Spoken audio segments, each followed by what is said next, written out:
Hi there, good afternoon. This is Your Stocks. I'm Mangla Malu. With me is Sumaira Abdi. This is a show where we answer all your investment and trading related queries. But before we do that, a fair amount of volatility for our markets. The Nifty has taken a sharp knock, nearly 100 points from the day's high. That's telling you maybe that the recent high of 11,573 could be a bit of a resistance up until the expiry. We're seeing a fair amount of profit taking, and it's come in very rapid succession in just the last 10-15 minutes. And just as we speak, the bears believe that, the 11,600 mark is their territory, and any attempt towards that would perhaps be sold into, is what the belief from the smart money is. 17 lakh shares added at the 11,600 call.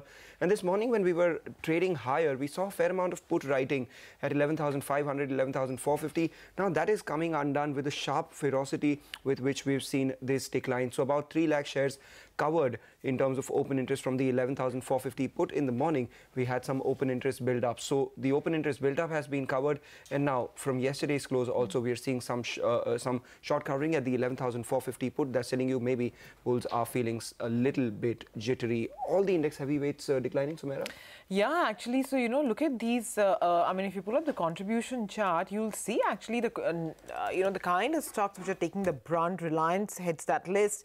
There's the HDFC Twins, of course. There's ITC. In fact, if you pull up the intraday chart of ITC, you'll see the way that stock has taken a big knock. I mean, all of them have taken a knock, but ITC stands out for the kind of that almost straight line that we saw.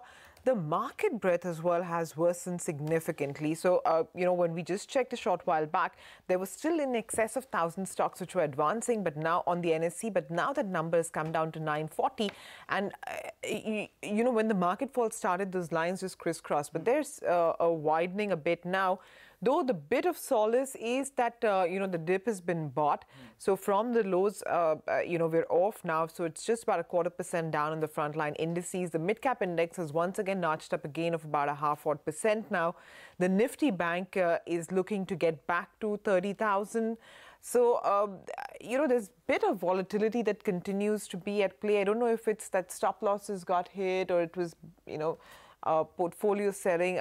I mean, one doesn't know. We'd like to touch base with a dealer or a broker to see what has actually transpired. But we spoke with Ashwini, and he said that it's, just a matter of profit booking. We've seen a very sharp run up, and therefore the rundown could be sharp as well. Absolutely. And let's see where this does stop or not. And the broad range over the last couple of trading sessions, the low has been 11,311 and the high has been 11,573. So let's see what the smart money is hoping for the markets up ahead of expiry. First up, all the top stories. We get in some market opinion and also answer your stock and investment related queries will be very important given the sort of volatility that we're seeing in our markets. Market slips sharply to trade near the lows of the day, dragged lower by heavyweights like Reliance and HDFC Twins and ITC. The mid-cap index and the Nifty Bank too come off significantly from the highs. Tata Group takes a plunge into the airport business of GMR as a strategic investor. GMR Infra to use the 8,000 crore rupees of proceeds to cut its debt. Management adds that GMR's stake in the airports business could go up to 62% from 54% on the achievement of some performance metrics. ICICI Pru jumps after Prudential Corp's offer for sale is oversubscribed on the non-retail side. The offer is open for retail investors today. The United Breweries stock too in focus as sources tell CNBC-TV18 that Heineken has bought in additional 2.8% equity via a block deal. And Goldman Sachs' Timothy Moore sounds positive on India, says that leading up to the election, the momentum on equity seems to be strong. Bets on value cyclicals like banks and auto, adds that they will look to fade out exporters and the expensive defensives from their India portfolio. All right, so those were our top stories. In fact, we have Rajat Bose already with us. Hi, Rajat. Good afternoon. What has transpired in the market? I mean, is it just routine profit booking given the sharp run up? Is there something that we're missing? Yeah, good evening, Sumara and Mangalam. What I tend to think is that the kind of movement that we have seen in today's session, I would first reflect on the Bank Nifty. Bank Nifty, if it were to close around, say, 30,000 mark, then what will transpire is that during the day we had 470-point range in the Bank Nifty, and if it were to close around this level, it would be in the midpoint. But the pattern that would happen on the Bank Nifty chart, despite the fact that it has posted a new high,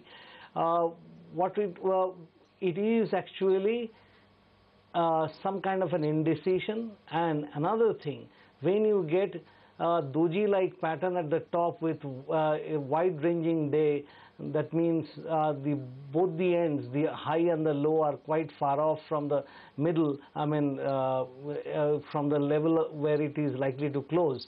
In that case, it suggests that it is losing direction and the momentum could be diminishing.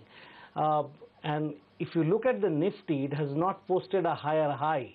It has actually moved up to 11,531, and the earlier high was 11,572.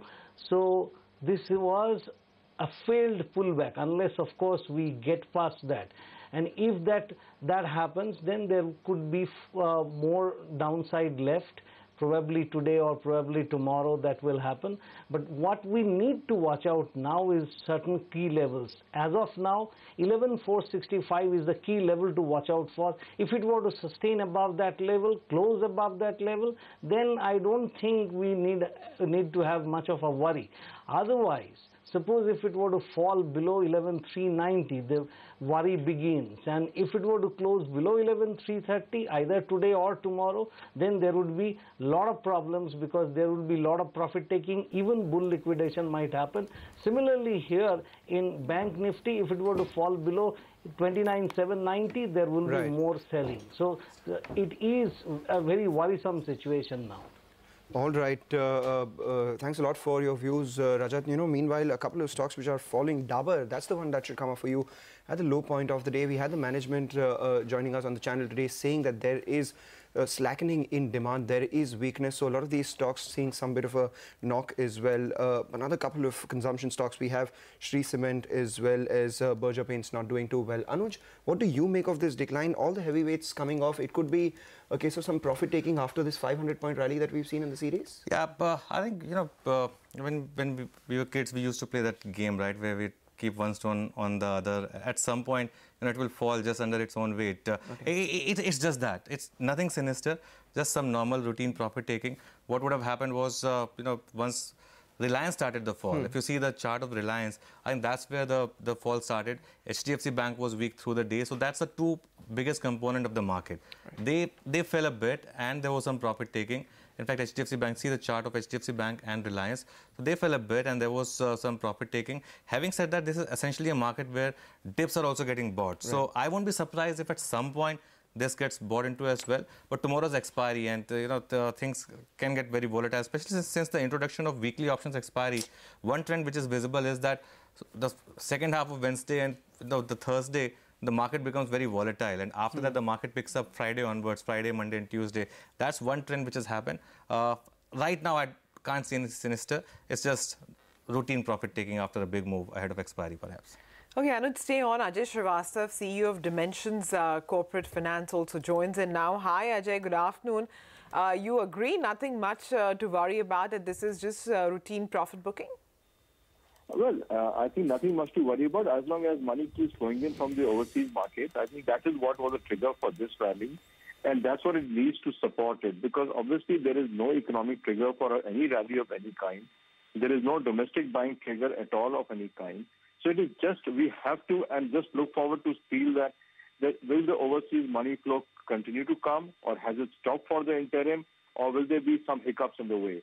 So I think we are reading too much into it. It was nothing to do with economics, fundamental re-rating. It was pure liquidity-driven rally on a correction from overseas markets. And if that liquidity dries up, you will see a lot more domestic shares coming to this. So I think, it's just a function of how much buying will take place between today and tomorrow to determine where the market will go in the next week. Ajay, do you think the FII flows will dry up, given the fact that, there is the central banks across the world giving their largesse, the rates are coming down? Where would that money go then? In that case, do you think there is case for this money to dry up? Well, the question is simple that, ultimately in the short term, it does correct itself because lots of funds work upon algorithm-based buying. They have to balance equity markets across the world. So they have weightage for India. They have to be here, irrespective of what happened to economic fundamentals. So I think when the new money comes in, the allocation process always gives you some money. The question is, will they keep buying? I think the question which I'm raising is, will they keep buying in the same gusto? Because I don't see any domestic buying replacing any substitute for the overseas buying in the next week or so. The political landscape is also confusing. It's not so clear even today, although we thought that it's going to be very clear by now with the leadership of the party. So I think, you've got a situation where the demand is low. I heard you before the show started that Dabur came on the TV and said it's very slow. It's not slow. It is abysmally slow in the market. March has been an absolute disaster for retail sales in the market, and the numbers will show when they come out. So all the discounts, everything is not working. So the economic slowdown will come and reflect us in the numbers as we see the high-frequency numbers in April. So if you're waiting for the economy to turn around and do your buying, I think you're in the wrong place at this point of time. Yeah. Ajay, good afternoon. This is Anuj. The only problem is that argument hasn't worked in this market for last many months, except for a brief period where you had that crunching fall in the mid-caps. So, what do you do as an investor, as a portfolio investor? What do you do in this market then? No, Anuj, on the contrary, it has worked very well. If you look at it, the big stalwarts of the consumer story were the Maruti. They have had a dramatic fall. You've seen that, the tractor company, the automobile company, who has withstood the fall has been a function of economic policy. Let's take honesty, is the banks, which have been clear winners in this game, private banks, which have been a clear winner in this game, and a few retail companies like a Titan, which is a clear market leader, a Bata could be a clear leader in the footwear, which has been hurt very badly by demonetization, etc.